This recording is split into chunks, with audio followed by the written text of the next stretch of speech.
Ever wondered what goes on inside the mind of a criminal? What makes someone cross the line from thought to action, from law-abiding citizen to lawbreaker? It's a chilling question, and the answer lies deep within the fascinating and often unsettling field of dark psychology. Today, we're going to peel back the layers and explore the complex motivations that drive criminal behavior. It's not just about good versus evil, it's about a complex web of psychological factors.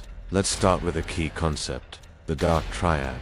This isn't a supervillain group from a comic book, but a psychological theory that identifies three specific personality traits: narcissism, Machiavellianism, and psychopathy.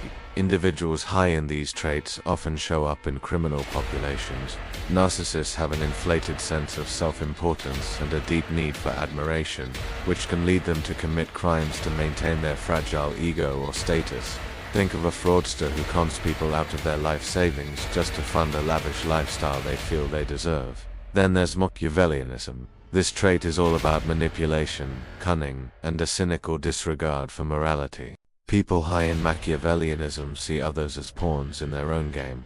They're strategic, patient, and willing to exploit anyone to achieve their goals.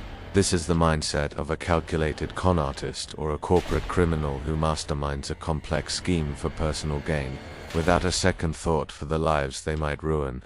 But perhaps the most chilling of the triad is psychopathy. This is characterized by a profound lack of empathy, a failure to feel remorse, and impulsive, often antisocial behavior.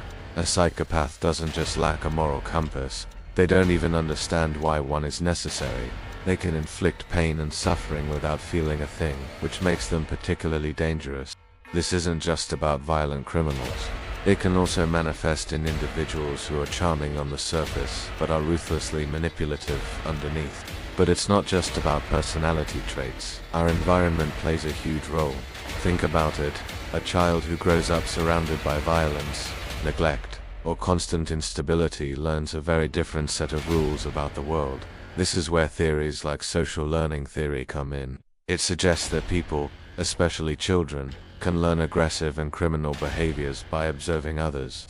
If a child's role models are criminals, they might come to see that behavior as normal, or even desirable. The cycle of crime can become intergenerational, passed down not through genes, but through learned behaviors and a distorted worldview. Furthermore, cognitive distortions are a huge piece of the puzzle. This is how criminals justify their actions to themselves. They might use neutralization techniques, which are mental tricks to silence their conscience. For example, they might deny responsibility by saying, "It wasn't my fault," or deny injury by claiming nobody really got hurt. They might even blame the victim, saying, "They had it coming." These mental gymnastics allow them to see their harmful actions as acceptable, or at least excusable, protecting their self-image and allowing them to continue their behavior without the burden of guilt. So, as you can see, the criminal mind is not a simple, one-size-fits-all template.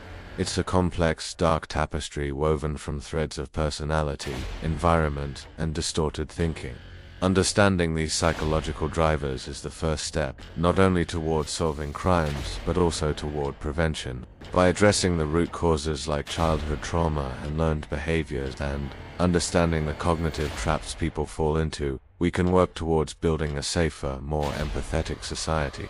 Thank you so much for joining me on this deep dive into the human psyche. If you found this fascinating, please hit that like button and subscribe for more content that explores the hidden corners of our minds. Stay curious and stay safe.